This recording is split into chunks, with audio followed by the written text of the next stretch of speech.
Tenemos presente a nuestro segundo invitado, don Fernando Piazzetta, exitoso empresario en el rubro de las telecomunicaciones e ingeniero y radioaficionado desde el país de Uruguay. Él nos expondrá el tema, ¿cuál es la clave para crecer en forma sostenible? ¿Cuál es la clave para crecer en forma sostenible? Le damos una afectuosa bienvenida al empresario uruguayo Fernando Piazzetta. Puede comenzar, tiene aproximadamente 45 minutos para su interesante ponencia. Adelante. Muchas gracias, Dora. Buen día para todos, Carolyn y todos los amigos que nos acompañan. ¿Me escuchan bien? ¿Sí? Sí. Perfecto. Y saludos para todos los que van a ver este video también a futuro, o lo que están viendo ahora a través de Facebook. Bueno, el tema que me animé a plantear va muy de la mano con lo que recién se hablaba en la introducción a través de Margarita Menezes. La importancia de poder colaborar con las empresas, con las pequeñas empresas y también con las personas para que puedan tomar decisiones oportunas y eficientes y poder no tener miedo frente a las crisis, sino transformarlas en oportunidades. Entonces, justamente, voy a comenzar esta presentación.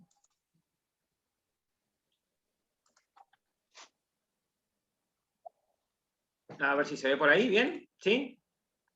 Sí, se ve. Excelente. Bueno, crecimiento sostenible. Y dentro de justamente el crecimiento sostenible, y quise mostrar aquí a la derecha el mapa, por lo menos de Latinoamérica, vemos los diferentes tamaños de los países y por supuesto que tienen directa relación con sus economías. Y lo que se espera de cada uno de ellos en materia de producción. Recordemos que, por ejemplo, uno de los enunciados del economista Gregory Mankiw, muy conocido por Los Principios de la Economía, un libro muy vigente, dice que la riqueza de un país depende de su capacidad de producir. Entonces, muy relacionado con eso, tenemos que ver cómo podemos hacer sostenible este crecimiento, esta producción. No sin antes recordar algunos sinónimos de sostenible, palabra que escuchamos muchas veces. ¿Qué puede ser algo sostenible para la economía de un país, de una pequeña empresa, de una familia o de una persona? Bueno, tiene que ser algo duradero, sustentable, permanente, sostenido, perdurable, constante, viable, por sobre todo viable, durable y otras más. Lo que quiere decir es que tenemos que, de alguna manera, buscar la forma de tomar decisiones que nos permitan en el tiempo mantener este sistema económico, ya sea de una pequeña empresa o de una familia. Entonces, esto que se aplica a empresas o familias, lo podemos, al principio como introducción, comprender con dos pensamientos. El primero dice en los gobiernos, en las empresas y en nuestra economía personal, siempre es aconsejable en épocas de vacas gordas guardar, y yo agregué, o invertir para afrontar los momentos difíciles. Esta expresión vacas gordas, que viene, por supuesto, de José de Faraón, de la antigüedad, quiere decir que cuando las cosas van bien, cuando tenemos trabajo, cuando a la empresa le va bien, cuando a la familia le va bien, cuando está todo bien, hay que hacer algo, que es guardar o invertir. Actualmente conviene mucho más invertir para afrontar los momentos difíciles. Sumado a esto, Henry Ford, un exitoso empresario, dijo, antes de nada, estar preparado es el secreto del éxito. Entonces, estar preparado para cualquier eventualidad, para cualquier crisis, para cualquier situación que se nos presente, es el secreto del éxito. Y por aquí comienza esta presentación que tiene como primer paso planificar como base del éxito. Tengo que sentarme a planificar como pequeña o mediana empresa, o como familia, o como persona, qué es lo que voy a hacer a corto plazo, a mediano o largo plazo, para poder tomar decisiones y enfrentar distintas situaciones. Toda organización, sin importar el tamaño, o sea, aquí estamos incluidos todos, sin importar el tamaño de la misma, debe establecer el futuro deseado, miren, establecer el futuro deseado, crear el futuro deseado, escribir el futuro que desea enfrentar, crear la situación que quiere enfrentar, no quedar a la deriva, sino que debe establecer anticipadamente en su planeación estratégica, obviamente, lo que va a suceder en el futuro. Los expertos recomiendan que una compañía debe tener 50% de su planeación a corto plazo, lo que vamos a hacer en los próximos meses, 30% a mediano plazo y 20% a largo plazo. Estas tendrán no solo la oportunidad de sobrevivir, sino también de asegurar un futuro largo y sólido. ¿Por qué? Porque van a estar preparadas para las oportunidades que sí van a aparecer.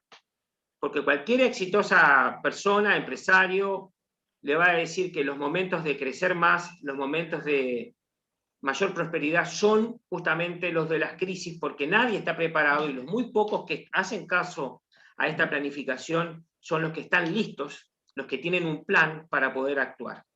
Cuando el barco se hunde, la persona ya está con su salvavidas, sabe nadar y está listo para tirarse, mientras todo el mundo ve cuando se hunde el barco. Seguimos adelante y entonces nos preguntaremos, bueno, pero ¿cómo voy a planificar con un futuro incierto? ¿Cómo voy a poder tomar medidas con algo que no sé qué va a suceder? Bueno, en economía afortunadamente existen los ciclos económicos. Los ciclos económicos se van repitiendo regularmente y ha quedado demostrado a través de muchos estudios y de muchos años de que hay situaciones que se van a repetir y por lo tanto la situación actual que estamos viviendo va a pasar, va a venir una de expansión, de mejora económica, pero en una cantidad de años más, de nuevo vamos a caer en una crisis. Y esto es lo que nos tiene que enseñar a estar preparados. ¿Qué es un ciclo económico? Es el patrón más o menos regular de expansión, recuperación y contracción, recesión de la actividad económica en torno a la senda del crecimiento. Una de las tantas definiciones, pero que nos dice que entonces en forma cíclica las economías se expanden, mejoran, o las economías entran en recesión, en una caída. Y si miramos, por ejemplo, el PIB mundial, el Producto Interno Bruto, el crecimiento desde 1961 hasta el 2021, un periodo que la gran mayoría de nosotros lo hemos vivido, vemos que, por supuesto, hay momentos de alta producción, alto crecimiento económico, PIB mundial, ¿verdad? O sea, en promedio de todos los países, y hay bajadas, si hay subidas, si hay bajadas, si hay subidas, o sea, esto es cíclico, se repite, y aquí en el 80 podemos recordar algunas de las crisis más conocidas, sobre todo en Latinoamérica, con la suba del dólar, podemos de nuevo aquí, próximo al 95, 97, la crisis asiática, con las correspondientes consecuencias en el año 2002 en las economías de Latinoamérica y gran parte del mundo, aquí lo vemos. Hay subida en el 2008-2009, ¿se acuerdan? Con los problemas inmobiliarios, la burbuja inmobiliaria de Estados Unidos, una gran crisis y recesión mundial, porque claro, el país que más produce cae en recesión, todo el mundo lo hace. Y después vemos más o menos una estabilidad, pero de nuevo ahora en el 2020, y no en forma sorpresiva, 2010-2020. ¿Era previsible esta crisis? Era previsible, por supuesto, porque más o menos vamos a ver que cada 10 años algo sucede. Pero se espera, por supuesto, que en el 2021 el crecimiento aumente.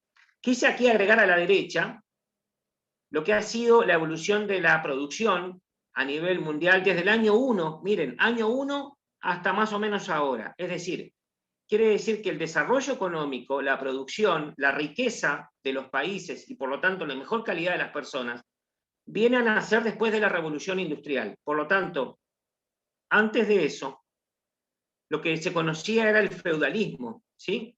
Grandes feudales que tenían grandes extensiones, mucha pobreza, mucha hambruna y mucha muerte. Después de la revolución industrial vemos un crecimiento exponencial de las economías de los países.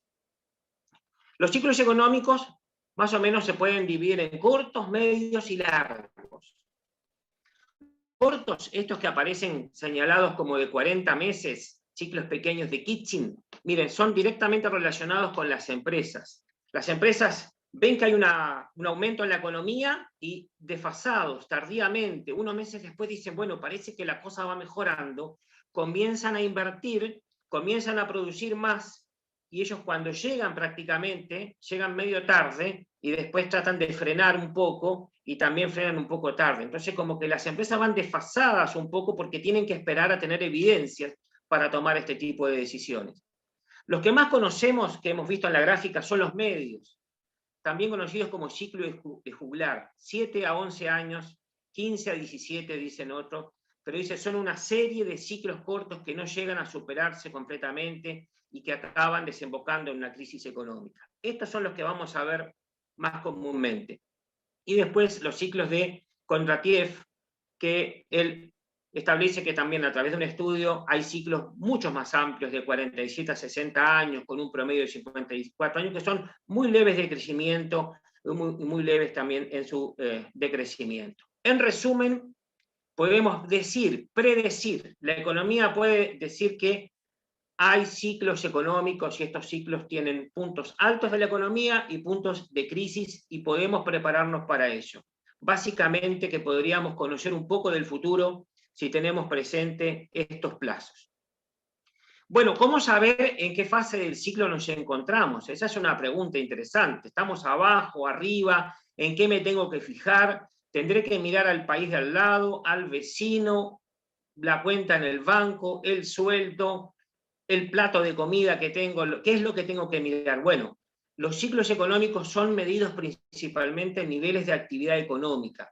O sea, una de las principales formas de medir es el Producto Interno Bruto. O lo contrario, que es el desempleo. O miro la producción del país, o miro el desempleo, que es lo opuesto, ¿verdad? A menor producción, mayor desempleo. Cualquiera de los dos que mire me va a dar una pauta de cuál es el ciclo económico en cual me encuentre. Si el PIB sube, si la producción del país sube, estamos en una situación expansiva, o sea, de crecimiento y de creación de riqueza. Si el PIB baja, estamos en una situación de recesión y de pérdida de riqueza. Entonces aquí graficamos más o menos esto que estamos hablando y tenemos en forma cíclica algunas etapas de expansión, llegamos a un auge, comenzamos a una recesión y una depresión. Y ustedes me dicen, bueno, pero ¿qué causa esto? Bueno, básicamente esto lo causa las personas, nosotros mismos causamos esto y ahora vamos a ver por qué. Nosotros como personas causamos este efecto económico constante. Dijimos recién que para poder saber cómo está la economía hay que calcular el PIB, el Producto Interno Bruto de un país. ¿Cómo se calcula el PIB? Bueno, tengo que medir el consumo de las personas y de las familias, más la inversión que realizan las empresas privadas, más el gasto del Estado en carreteras, en hospitales, en edificios, en infraestructura, más el comercio exterior, o sea, exportaciones menos importaciones, ¿sí? La balanza comercial. Si yo sumo todo esto, consumo de las familias, inversión de las empresas, gasto del Estado, más balanza comercial, me dice cuánto el país está creciendo en porcentaje en relación al año anterior. De esta manera calculamos entonces el Producto Interno Bruto. Vamos a ver lo que sucede después de una crisis. Y atención a esto, después de una crisis, repito. Viene una etapa de expansión. Digo después de una crisis porque estamos saliendo de una crisis, o estamos en una crisis. ¿Qué es lo que sucede después? La etapa de expansión, la demanda de los hogares aumenta. La gente tiene más plata, comienza a gastar más. La demanda de las empresas aumenta, es decir, contratan más personas. Más inversión y más empleo. Las personas comienzan a confiar en el sistema económico, se comienzan a olvidar de la crisis y dice, bueno, todo va bien. Hasta que llegamos a que la demanda de los hogares está en máximos históricos. 5 estrellas muestra ahí justamente en forma gráfica para decir la cosa está muy bien. El país le va mejor que nunca. La crisis ya pasó, esto no viene más. Las empresas están a un máximo de producción y empleo.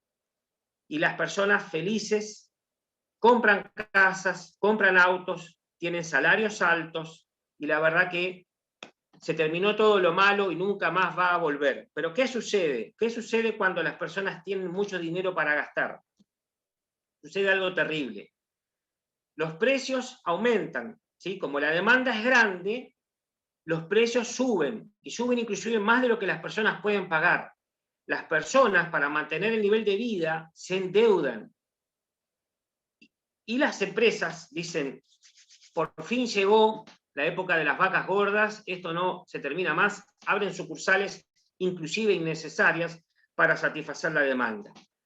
Cuando sucede todo esto, finalmente, en consecuencia, viene un colapso económico y de nuevo comenzamos a ver un problema. La demanda de los hogares baja, los precios elevados ya no lo podemos pagar, la gente compra menos, las empresas que venden menos comienzan a despedir empleados, los salarios bajan y todos nos preocupamos diciendo, bueno, otra vez, ¿qué está pasando?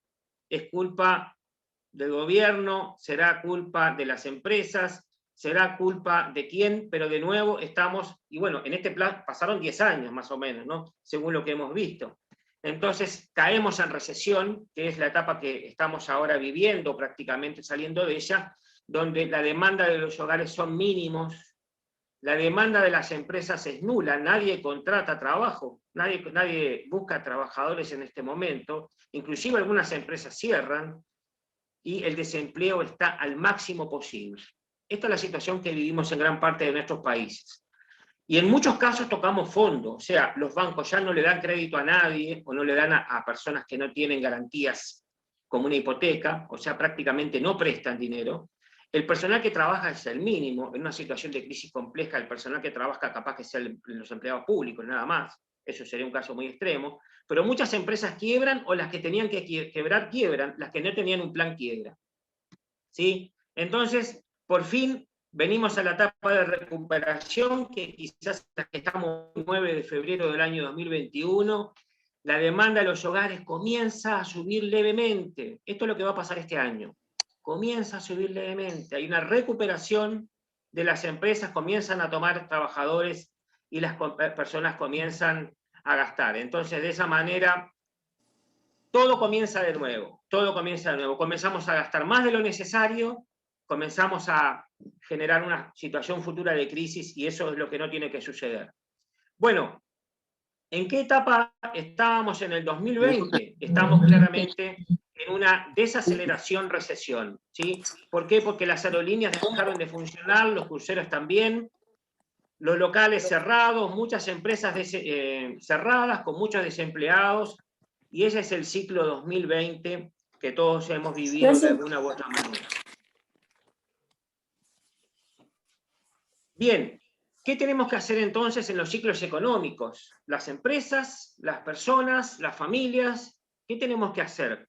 ¿Cuándo tenemos que actuar?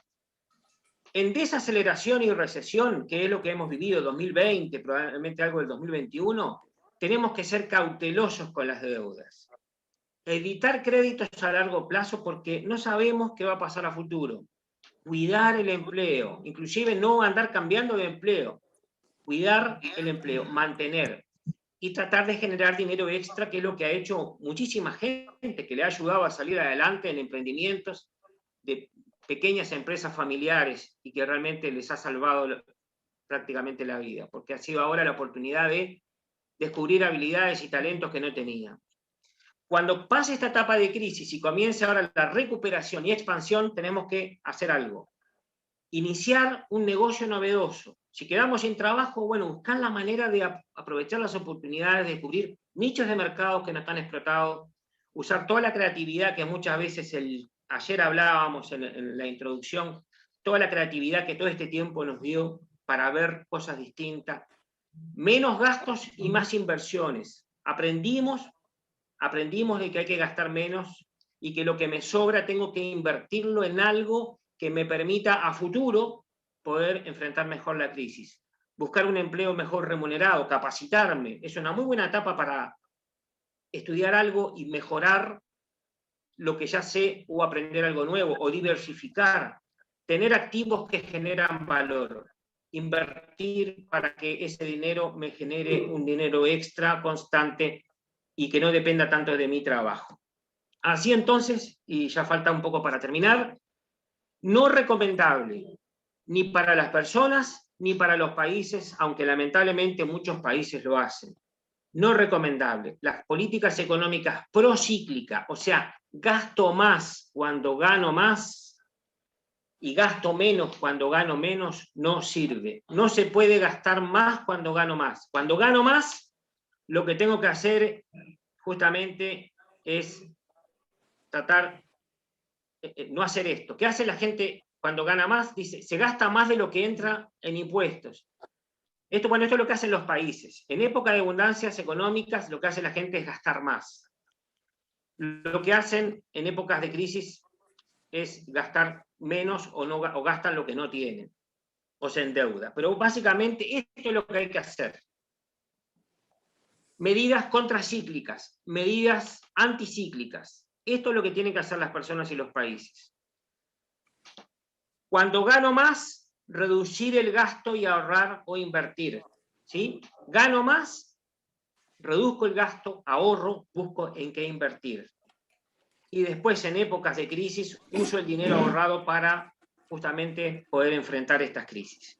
Esta es la forma anticíclica, contracíclica, de poder llevar adelante cualquier medida económica sostenible, de poder seguir adelante aún en situaciones de crisis, para estar preparado ante cualquier eventualidad. Bueno, ¿cómo estamos parados en el mundo?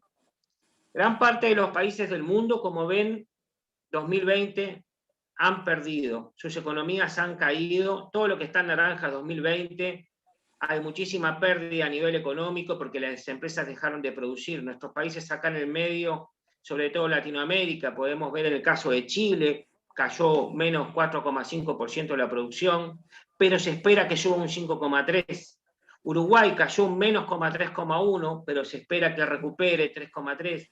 Pero en todos los países del mundo hay caídas en la economía, hubo caídas en la economía y se espera que haya un repunte para el crecimiento. Fin, ¿qué aprendemos de todo esto? Espero que nos quedemos con estos dos conceptos. Primero, a título personal, cada uno de nosotros. Benjamin Franklin dijo, mientras puedes o mientras puedas, ahorra para la vejez, o sea, atento, preocupados del sistema jubilatorio, preocupados de aportar hoy para la jubilación del futuro. Ahorra para la vejez y para la necesidad, porque el sol de la mañana no dura todo el día. Quien compra lo superfluo, o sea, lo que no sirve, lo que no tiene valor ninguno, simplemente por gastar, no tardará en verse obligado a vender lo necesario. Si sabes gastar menos de lo que ganas, has encontrado la piedra filosofal. Un saco vacío se mantiene muy difícilmente de pie. Y es lo que nos pasa cuando llega la crisis, no tenemos de dónde sacar recursos y cómo enfrentarla. Finalmente, para las pequeñas y medianas empresas, cuando la economía se desacelera, el espíritu empresarial se aviva como una estufa de leña bien provista en una fría noche de invierno. ¿Qué significa esto? Que cuando la crisis llega, cuando los problemas vienen, justamente las pequeñas y medianas empresas están más despiertas que nunca aprovechando las oportunidades y son justamente cuando dan el salto, dan el paso para poder lograr el éxito.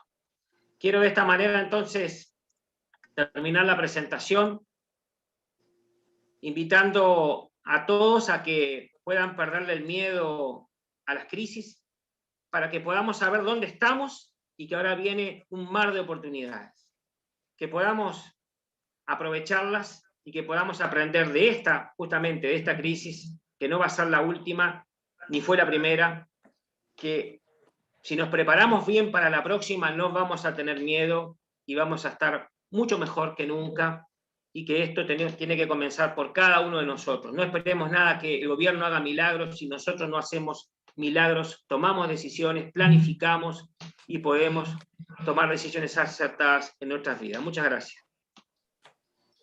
Se agradece enormemente su presentación. Vamos a comenzar con algunas preguntas, pero también agradecer la clave para crecer en forma sostenible. O sea, realmente me dejó claro la importancia que significa planificarlo todo, corto, mediano y largo, para hacer sostenible una empresa Tomé varios apuntes aquí para la desaceleración, para tener activos el día de mañana si algún día me sucede algo a mí. Muy clara su presentación, instructiva.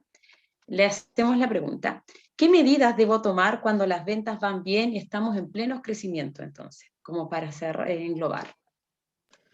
Y bueno, justamente comprar activos o tratar de tener algún medio para poder enfrentar después la crisis. Podría, por ejemplo, hacer inversiones en otra área de la economía para poder diversificar. Podría justamente, quizás no es el momento de decir, bueno, voy a comprar la camioneta más cara para la empresa. No, quizás es el momento de decir, bueno, a ver, con lo que tenemos, ¿podemos seguir adelante? ¿Podemos tomar esto e invertir en algo que pueda producir más? De repente no es la camioneta lo que produce más, es una máquina que mejora la producción. Ver todo en cantidad de producción. ¿Cómo puedo producir más y mejor? ¿Cómo puedo tomar más personal para poder también ayudar a que la economía crezca en el país? Las empresas tenemos una imprescindible responsabilidad de ayudar a mejorar el desempleo. Nuestra función principal no es solamente generar riqueza económica, es generar riqueza humana. Cuanto más personas podamos contratar, realmente podemos ahí ver el éxito de la empresa. Ese debe ser el principio de toda empresa, porque la persona cuando entra a una empresa, entra en muchos casos como un diamante en bruto. Yo he tenido personas que entran a trabajar sin saber usar un computador, y después uno las ve a lo largo de los meses y del tiempo. Son verdaderos especialistas y muchas veces no se dan cuenta de todo lo que han aprendido. Son personas muy valiosas para la sociedad. La empresa tiene una responsabilidad social, que es captar a la mayor cantidad posible de personas y ayudarlas a que progresen en su vida. Y la única manera de progresar en la vida es si todas nuestras personas alrededor también progresan. No hay otra. Entonces, a tu pregunta, Dora, ¿qué es lo que tiene que hacer una empresa cuando le sobran activos, cuando ve que le va bien? Bueno, invertir en algo que le permita tomar más personal, multiplicar su producción, diversificar lo que hace, descubrir nuevas oportunidades y, por supuesto, pensar tal vez en exportar. Yo recomiendo a cada uno de los que está ahí que se tome el tiempo, y lo hago siempre, todo el mundo que me conoce lo sabe, que dedique un tiempo, que invierta un tiempo en escuchar un libro que ahora está en audiolibro, que se llama Padre Rico, Padre Pobre, de Roberto Kiyosaki. Muchos lo conocen, es muy famoso, pero hay que tomarse el tiempo de escucharlo 1, 2, 3 y 10 veces. Padre Rico, Padre Pobre enseña lo que tengo que hacer y lo que no tengo que hacer. Todos debiéramos escucharlo. Por supuesto, cuando se lee un libro la primera vez se interpreta diferente a cuando se lee por segunda, tercera, porque nuestra mente, nuestro cerebro va madurando y lo va tomando de otros enfoques. Así que es muy importante leer un libro más de 10 veces incluso, si uno quiere seguir progresando como ser humano. Mire, con respecto a la palabra de ciclos económicos, ¿qué medidas debo tomar cuando las ventas van... ¿Cómo puedo darme cuenta que estamos entrando en un ciclo económico previo a una crisis? Bueno, lo primero que sucede, vimos que recesión no necesariamente sucede en un mes. La recesión necesita al menos un trimestre. Muchas veces dicen que durante un par de trimestres, o sea, durante 6 meses que las ventas van bajando, entramos en un ciclo económico de decreción, de recesión. Entonces, lo primero que tenemos que hacer es estar informados. Tenemos que estar informados como personas y como integrantes de una sociedad. Necesitamos saber qué está sucediendo en nuestro país y cuáles pueden ser los motivos. Si nosotros escuchamos que la economía está disminuyendo, que hay una pérdida de trabajo, que aumenta el desempleo. Ya, vale. Cuando nosotros escuchamos a través de estos indicadores macroeconómicos que entran por la televisión y por la radio, que aumenta el desempleo, que algunas empresas cerraron, tenemos que abrir los ojos y decir, bueno, es muy probable que estemos en un ciclo económico en que va a llevar a una crisis. Entonces, no es el momento justamente de desesperarse, es decir, bueno, vamos a recalcular, como dice el GPS, y vamos a replantear una situación de crisis de 6 meses más, un año más, para tomar decisiones a corto plazo, porque pareciera que estamos entrando en una crisis. Estamos en el 2020. Decía que el ciclo de juglar tiene 7 a 11 años. no debiéramos, la próxima crisis no debiera tomarnos de sorpresa. En 7 años, 2027, 2028, en algún momento de esa parte, de nuevo vamos a tener una crisis como esta. Y la idea es que estemos preparados para enfrentarla.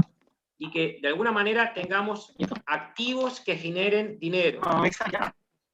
Tener inversiones que generen dinero, aún si tenemos que reducir nuestra capacidad laboral.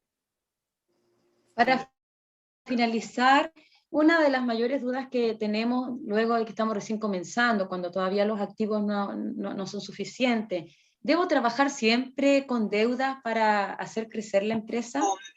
Bueno, es interesante. En lo personal, yo sugiero que la deuda se utilice... Por ahí alguien que está con el micrófono abierto. Sí. Se está metiendo. Pedro Valencia, le pedimos que silencie su micrófono, por favor. Pedro Valencia. Ahí está, gracias. Ahí está, bueno, gracias.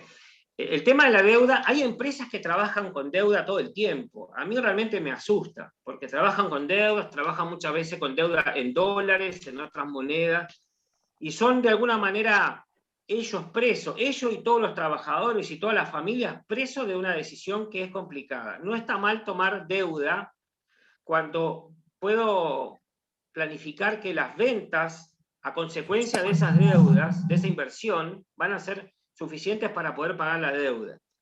Pero yo creo que las deudas hay que tomarlas para comprar herramientas que me permitan generar recursos, para poder pagar una carrera o un estudio que finalmente me va a permitir ganar más, en el caso de una persona que quiera mejorar su trabajo.